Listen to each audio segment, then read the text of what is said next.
Did you miss me? Welcome back to Beer in Front. I'm your host, Dave Zalatoris.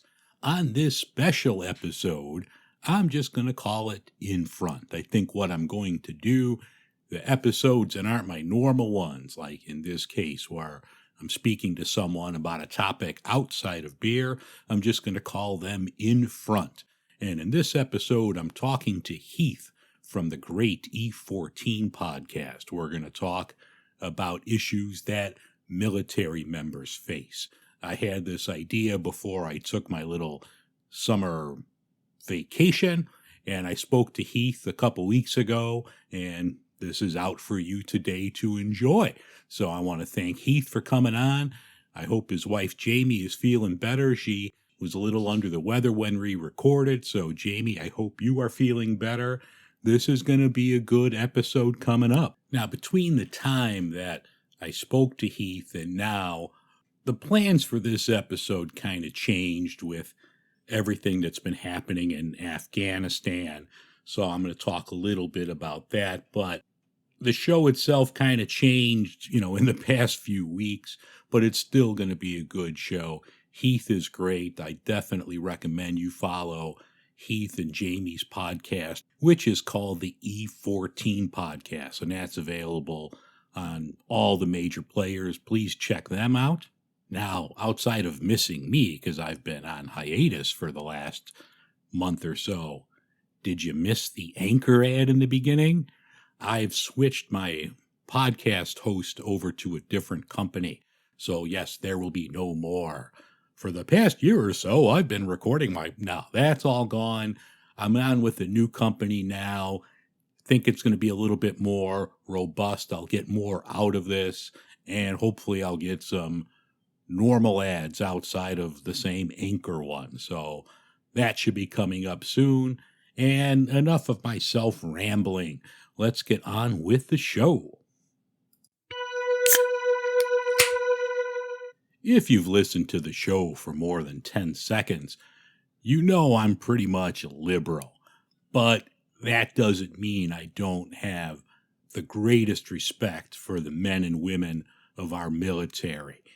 Everyone in my family has served. Myself, I have not served, but I do respect and have all the admiration in the world for the men and women who have served. My father was in the Army in Germany with Elvis. Now, he was telling me the story. I'm like, get the hell out of here. So I'm like, Dad, did you meet him? He's like, no one met him.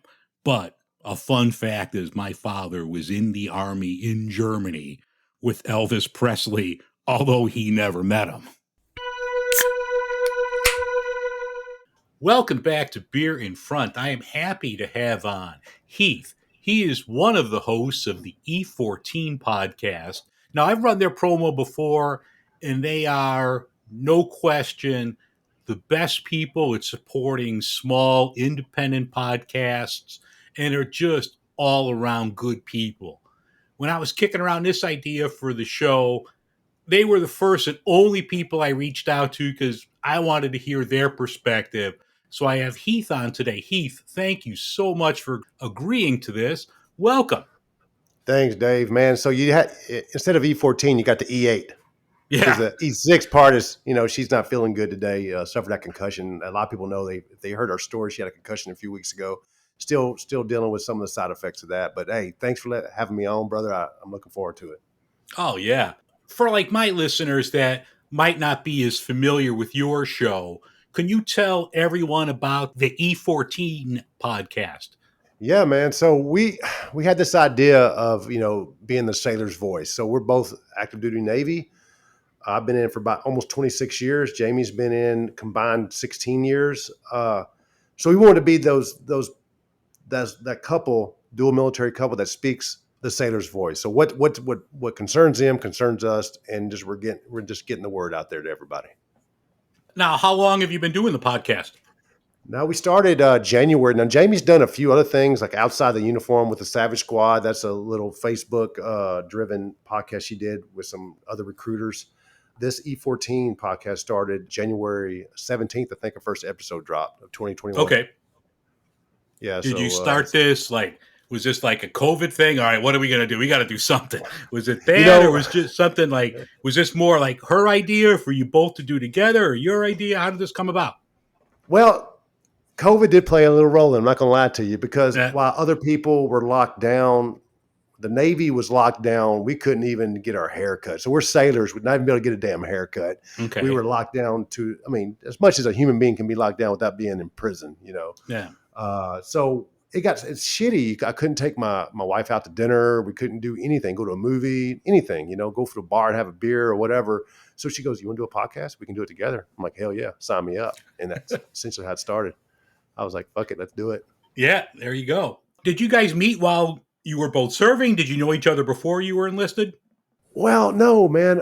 Jamie, she did 6 years active, I think from '05 to 11. And then she did bounced around the reserve. Then she started working for the Chief of Naval Air Training out of Corpus Christi. They're the ones in charge of the Blue Angels, any kind of aviation training. That she worked for an admiral that was in charge of that. So fast forward a few years, I came back to South Texas from Japan and from Florida, and we just met each other and started dating. And one kiss led to another kiss, and one date led to another date, and then fast forward to 2016, and we got married. Oh, awesome. Uh, so I didn't know who she was. We had a lot of friends in common because as an electronics technician, I worked at air stations and air traffic controllers. They break it, we fix it, right? Hmm. So I knew a lot of her friends, Okay. common people we knew, but I didn't know her per All se. right. That we met. She was actually a reservist civilian, government civilian, GS 11, and I was a chief in the Navy when we met. And then she decided to go from reserves to active duty recruiter. So now she's active duty E6. I'm active duty E8. Now, I was reading, you tweeted out this week that you're going to be retiring later this year. Like, Yeah. what plans do you have for your future outside of the Navy? Dude, I don't know, man. I've been doing this shit for so long, 26 years. So I don't want to do anything too soon because Jamie will transfer probably next June-ish timeframe of 22. So I don't want to give a company, say, I'm going to be here for you and then leave them, Yeah. So I'm thinking I got retirement. I probably got some disability coming. So hopefully I can survive. We can survive well, live well off of that and her paycheck until I look for a job when she transfers. Now, when you say she's going to transfer, are you going to move to a different location or just Yeah. another spot Yeah. in the Navy? Another spot in the Navy because she's a recruiter. Okay. She can go anywhere. It's a small town gig. Okay. She could be in some small town, might be under like Pittsburgh or Ohio, Cleveland, All right. Ohio, but it could be some rural area in that district. It's literally, you can go anywhere. So I don't know where she can go. Are there any like thoughts like, oh, you'd like to go to this I, place or that place? I gave her my recommendations, but that's all they are. So Yeah. I said, look, maybe it'd be cool to go to Tennessee. I love Tennessee. I love the mountains, and North Carolina's got nice mountains. It'd be cool to have a change of scenery from the dirty ass South, Texas and Louisiana, which I love. Don't get me wrong. I love this area, but it'd be cool to get a different scenery. Okay. The country is her oyster. She can go anywhere. Exactly. Yeah. And she does well at her job. Everybody knows her. She's pretty well sought out for her expertise on recruiting. So I think she could pretty much get what she wants. I think. All right. That's cool. Yeah, I'm a little jealous of her. I wish I had those options when I was picking orders. Now, you see you drinking something there. What are you drinking, Heath? Oh, brother, I got the old Turbo Dog from Abita Brewery out of Abita Springs, Louisiana. It's good stuff. It's got that. I love that little chocolate Yeah. flavor. Turbo Dog's a Yeah. great beer. I wish I'm going to have to hunt it down and see if I can get it here again. But Turbo Dog, I mean, that's been around forever. I mean, I remember drinking that 20 years ago. Yeah, And you'd always find it here. But yeah, it's a nice dark and it's light. It's not a heavy beer. You can knock that down. We said before we started recording, you grabbed a growler of that. I did, Yeah. man. I love it. I could drink this shit every day. I love this stuff. And I forgot all about how good it was until you brought it up to me once. You were like, I love Turbo Dog. I was really, it's been a long time since I had one. It's a brown ale, man. It's great. Oh, awesome. One thing I was reading and what got me on the idea for having this show is that I remember years ago, I'm going to a drugstore to pick up something. And there was a guy, World War II veteran, outside the drugstore asking for donations for and I'm thinking to myself, this guy, he served in World War II. He's in his 80s, maybe 90 years old. We need to do better as a country. This guy shouldn't be standing outside with a cup in his hand asking for donations for his organization. Is this something that you see, being an active duty member? I mean, what do you think we can do to change this? Because that just like pissed me off to no end. I'm like, Right. this guy, he fought in World War II, for Christ's sake. He shouldn't be out there doing this. We need to do better as a country to take care of our veterans, take care of these organizations that support them, whether they're VFW halls, things like that. And that just pissed me off. So I was just wondering, like, your thoughts about things like that. You know what, Dave? First of all, those World War II vets, in my opinion, humble opinion, that's the best generation to ever walk the United States, in my opinion. Mm-hmm. You're right. It's a damn shame that these 89-year-old men are trying to hunt pennies. Yeah. But I want to say, and what I just went through TAP class. That's what the class you go before you're transitioning from military to civilian life. Mm-hmm. And they've improved a lot. I think they're trying. Okay. I think they're trying. There were so many out. There's people out there that are dedicated only just to keep veterans from being homeless. That's their whole purpose in life. And I want to say we're doing better, but I know I've heard horror stories. I've seen people in New Orleans, begging for dollars, and they're Vietnam vets. Whether you agree with them or not, a lot of people were pissed off during Vietnam. This is before our time, but you can't blame the soldier, the sailor, the Marine that fought in it, because they're just following orders. Yeah. Right? And they were drafted. Yeah. And they were drafted. They don't have no damn choice. Yeah. You can be pissed off at the government all you want, but that don't mean that our military men and women should suffer for it. Mm. Just like the Iraqi thing, where people you agree with or not, it's not the military person's fault. And I think we owe a debt of gratitude for those men and women that fought to protect our freedoms. That we're doing this. This is like a freedom we have. Not all countries don't have. No, we can say, the freedom you had to talk about the jack-offs of the week, right? Yeah. Jack-offs of the week. It's not a freedom that every country has, No. Even though it's my favorite part of your show. I love it. It cracks me the hell up. But, that's what they give us. And I'm not talking about me, Dave. I'm talking about those people that fought in like World War II, Vietnam, Korea, those guys that paved the ways for people like me to do what I did. And I think the VA is getting better. I hope everything that they told me in class was right, because it sounds like they're trying to do a little better for our men and women in uniform. My dog is barking. I love that dog. That's your mascot. Yeah.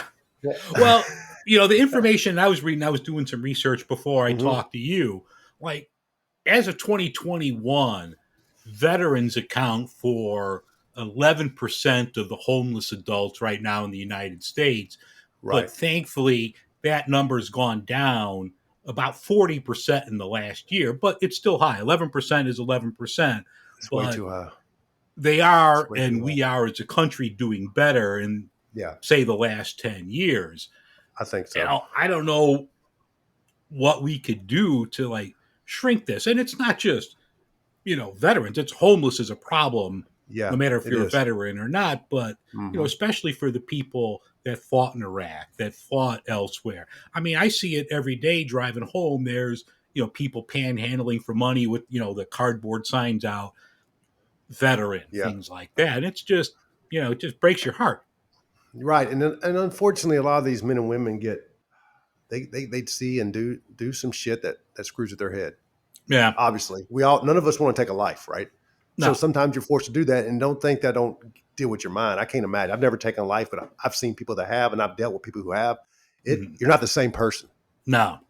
So I can see maybe that just tears them up inside, and maybe they go to drugs to help cope, or alcohol to help cope with that. But there's no excuse. There should be programs out there that grabs those guys. Come with me. Let me help you. Yeah. Right? Because, it only takes one person to change a life, right? Yeah.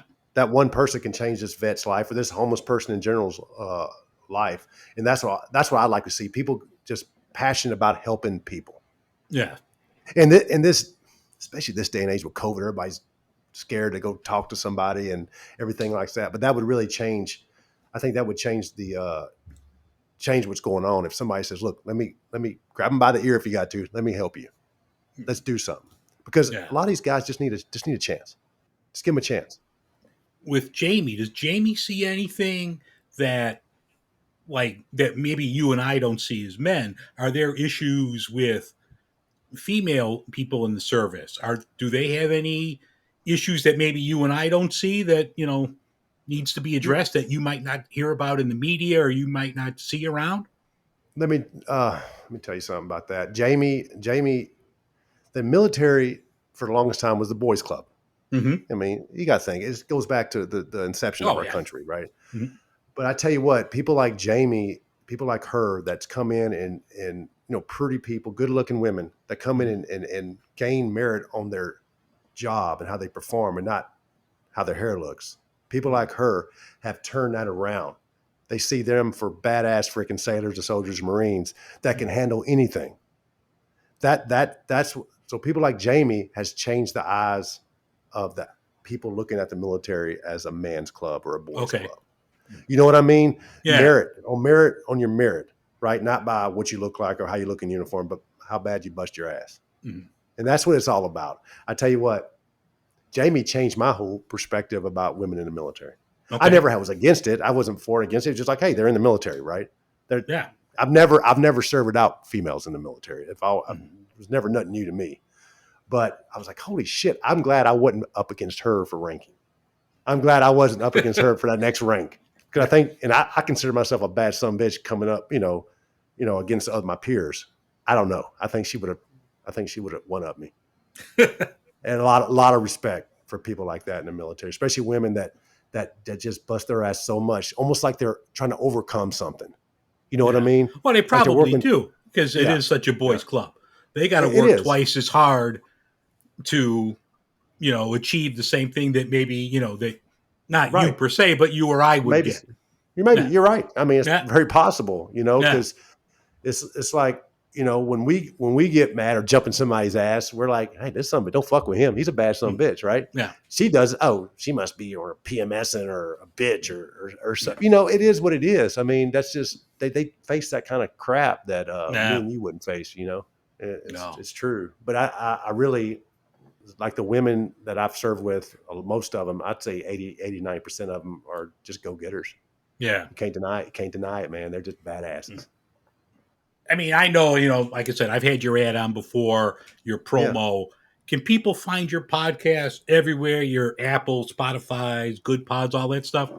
Yeah. So our Twitter at E14 Podcast, our Facebook ETAC or hyphen 14 podcast, Instagram at E14 Podcast. We also E14 Podcast at gmail.com, E14 Podcast at gmail.com. Yeah, we're everywhere.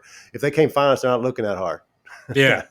And I'll put all that information in the show notes so people can find you guys. But yeah, like I said at the intro, I mean, both Heath here and Jamie, great people when it comes to like supporting, all of us. We're all independent podcasters. We're all, small people with a little side hustle here trying to get in. These are great people that big friends to the podcast community. Excellent people. All right, Heath. Thanks again, brother. We'll talk to you later. All right, bro. Be good. Once again, I want to thank Heath over at the E14 Podcast, The Sailor's Voice. Please check them out. They're available wherever you listen to podcasts. I highly recommend them. With the whole pulling out of Afghanistan that occurred in the last couple of weeks, just really aggravated me. What are we on? The fourth administration of this war that we're finally getting people out of there. How many members of the military, of our military in the United States, died for what? How many people are scarred? They're injured. They suffer from PTSD. For what? I don't know. I was born in 1967, so I don't really remember Vietnam. It just strikes me as something that's very similar. We're there forever, and you just pull out and for what?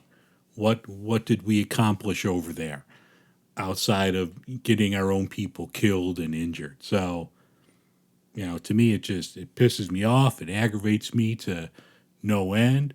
I'm glad that now as a country, it seems like we are treating the people that went over there, we definitely treat them better, at least I see and hope, than, we did 50 years ago when people came home from Vietnam and weren't treated that well. So at least that's one positive, that we're evolving as a nation, that we are treating the men and women that are over there.